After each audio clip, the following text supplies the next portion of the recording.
transmitiendo desde Piedra Angular Radio, este programa que el Señor nos ha permitido llamarle Plantemos el Reino.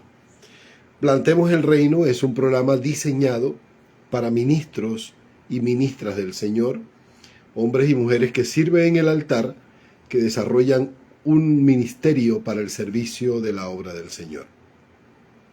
Y cada semana intentamos, con los recursos que el Señor nos da, aportar un granito de arena a eso tan importante que es el ministerio. Hombres y mujeres que a diario se esfuerzan y dan toda su vida para el servicio de la obra del Señor. De verdad que nos alegra estar en Piedra Angular cada semana. Pensaba la semana pasada, ya el próximo mes cumplimos 2 años, si no estoy mal. 2 años de estar aquí transmitiendo ininterrumpidamente, a excepción de las vacaciones de diciembre, hay que reconocerlo, de enero. Pero ha sido un tiempo extraordinario. Los comentarios, los mensajes de algunos ministros, de verdad que son muy enriquecedores para nuestra vida. Le dan valor a ese trabajo que Pastor William y otros pastores hemos estado desarrollando durante estos 2 años en Piedra Angular. Acaba de entrar el Pastor William, el hombre que tiene el cielo pintado de azul. Dale que me río porque, bendito Dios, uno sale y aquí uno se va a chamuscar. El carro traía todo el aire full y Jesús, es impresionante. Bueno, y tú conoces cómo está la temperatura. Adelante, Pastor William. Buenas tardes, mi estimado amigo, que la gracia y la paz del Eterno sea sobre usted y todos los que nos logren escuchar en este espacio cada martes, 2 de la tarde, hora Colombia, diferentes horarios a nivel del mundo y donde nos sintoniza. En una tarde barranquillera llena de brisa, de color, de buen sol y mucha fruta. Les saludo diciéndoles, estoy en el huerto del Edén. Sí, señor. Oiga, es impresionante, ¿verdad?, la riqueza que tiene esta región. Wow, tú vas tremendo por el centro, creo que es una de las cosas que más uno extraña cuando sale del país. Esa diversidad de frutas, de comida. Es una despensa, definitivamente. Y esos olores deliciosos que hay en las calles, en las ventas, ambulantes. Ya me imagino que usted se ha comido como un saco de mango, Pastor William. Mango, oiga, corozo, mango, nípero, zapote y pare de contar. Mamón, ciruela, aguacate. Sí, señor. Si usted no conoce esos frutos, quiero decirle que está en la sucursal del Edén, aquí, en este pedazo de tierra hermoso que el Señor nos ha brindado y nos ha regalado. Mira que ahora que tú hablas de esa despensa tan grande que es, siento de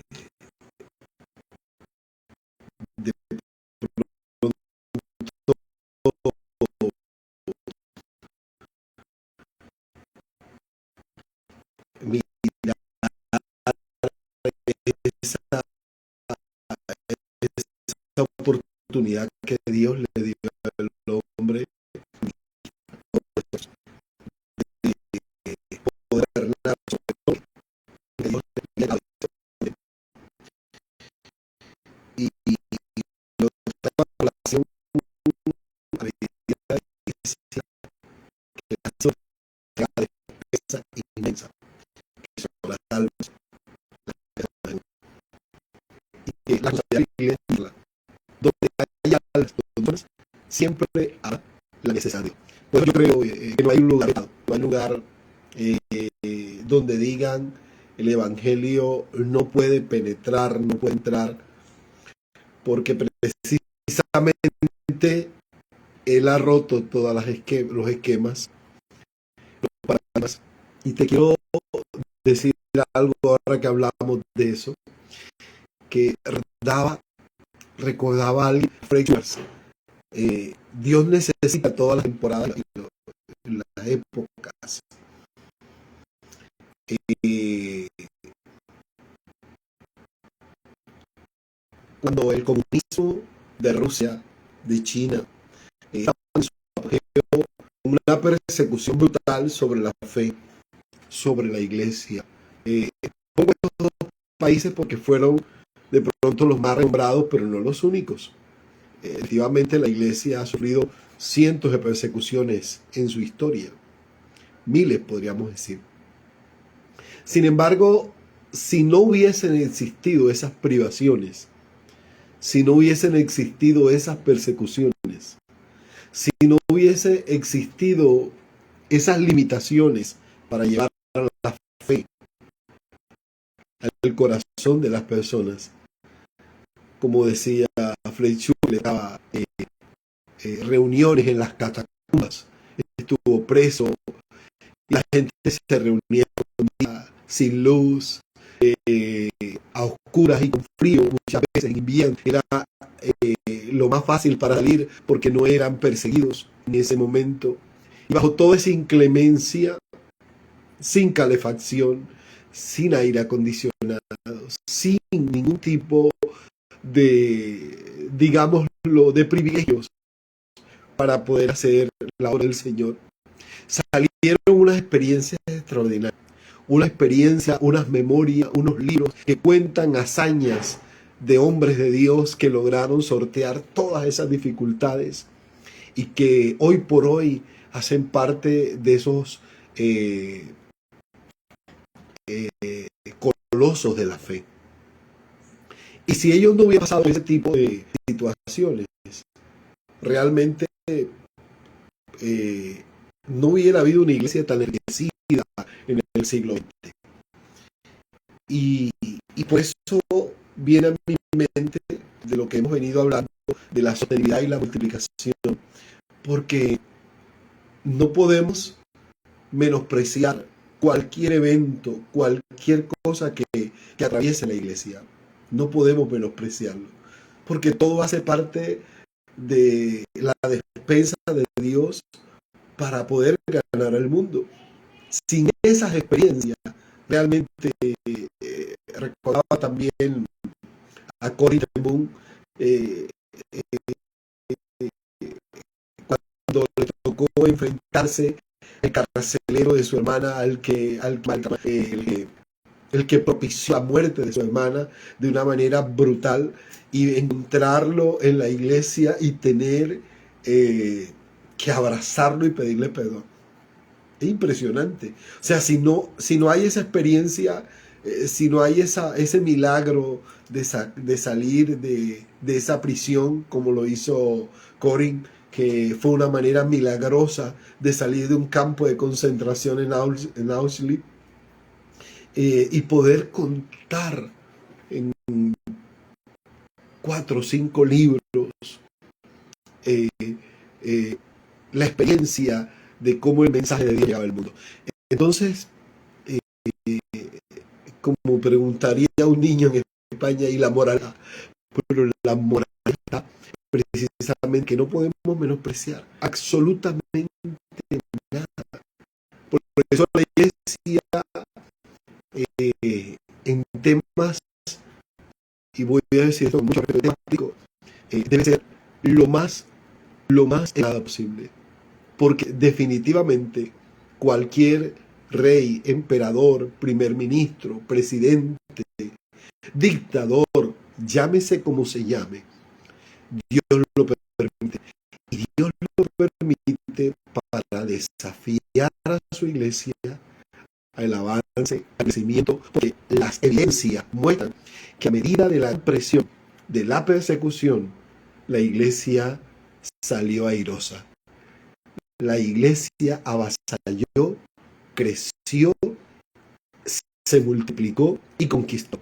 Entonces, las palabras para Pedro no fueron ningún sofisma, fueron la realidad. Ni las puertas del infierno podrán contra la iglesia del Señor.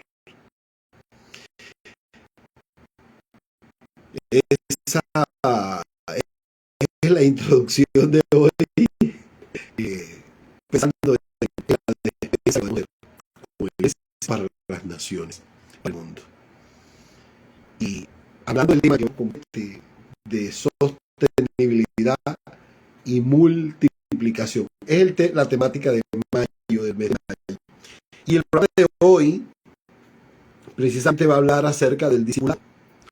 Que cuando escuchan hablar de discipulado, de pronto asociarán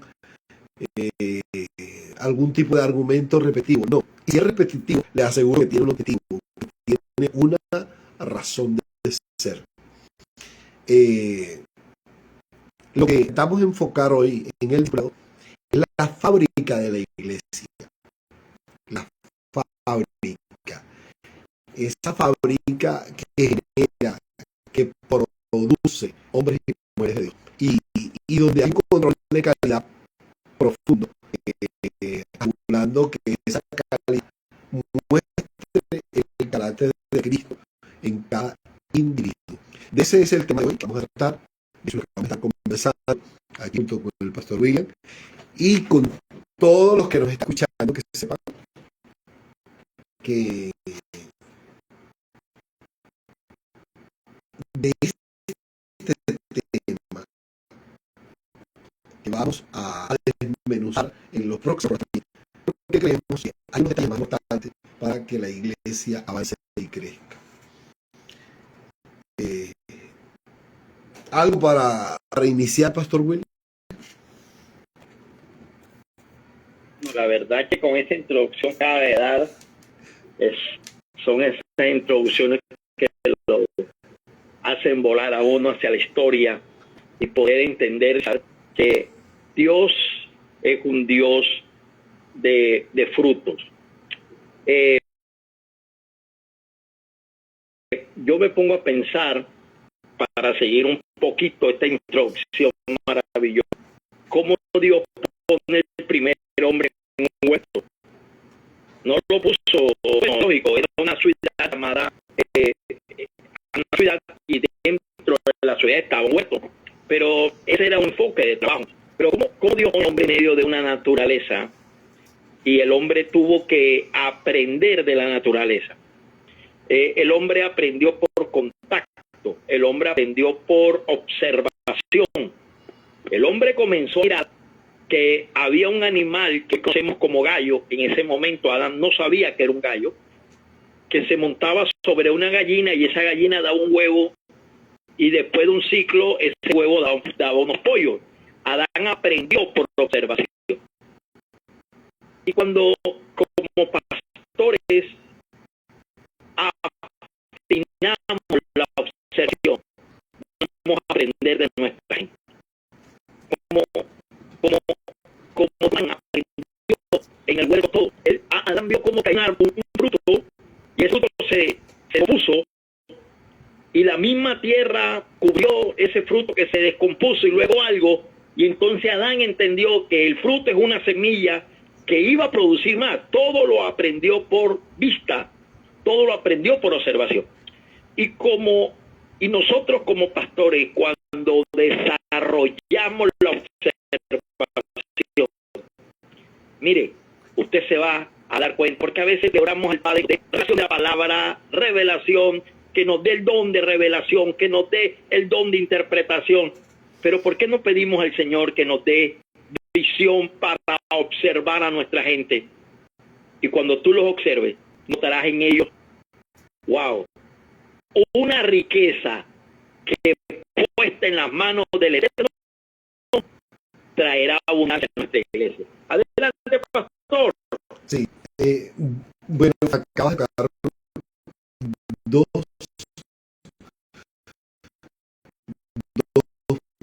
puntos importantes que tienen que ver con lo que vamos a hablar hoy.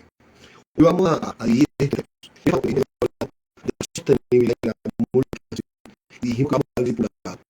Yo quiero que miremos el tema del discipulado como una línea de producción. Acabas de mencionar tú precisamente eso, como de trabajo y que Dios establece para que en esa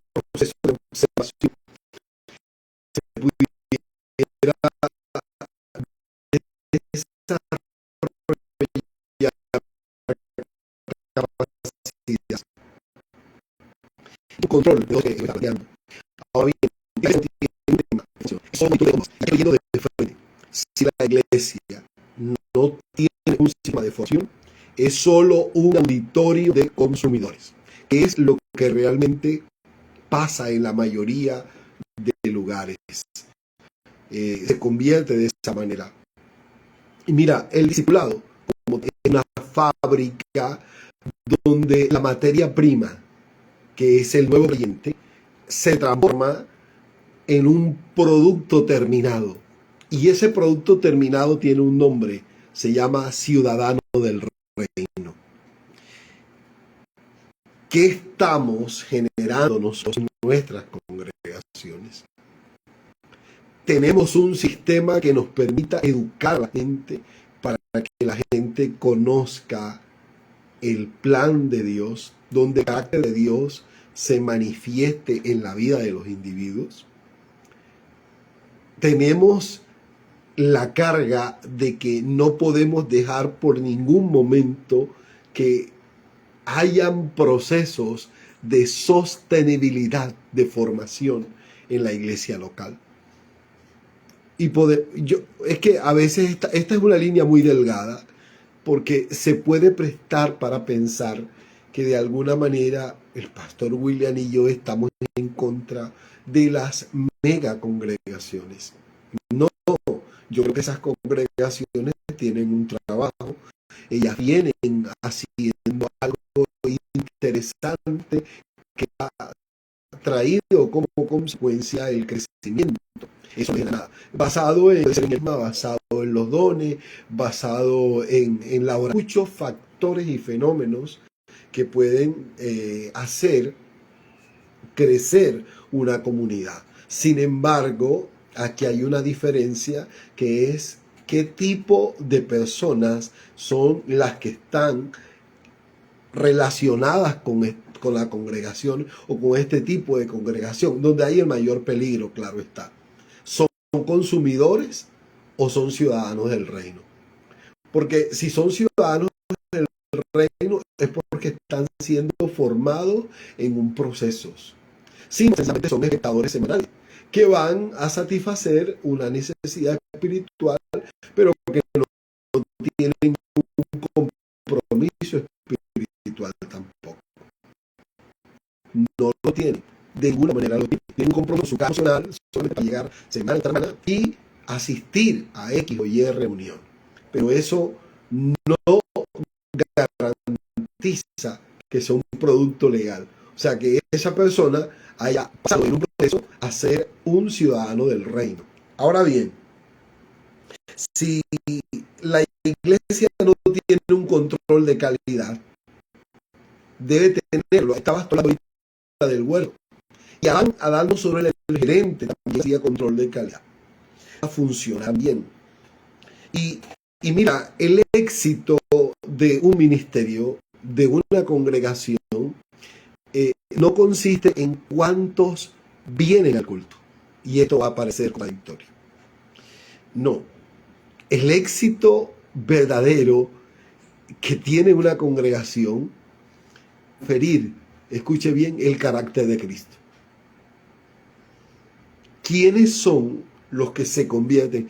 Ahí podríamos nosotros recoger aquel detalle que decía que el Evangelio, yo creo que tú lo escuchaste muchas veces, decían, no, es que yo prefiero calidad y no cantidad. Ambas cosas son importantes, demasiado importantes, pero el tema es que en el sistema que vivimos de superficialidad, el tema de la cantidad se vuelve demasiado relevante para mucha gente y el tema de la calidad de la fe se vuelve un tema secundario.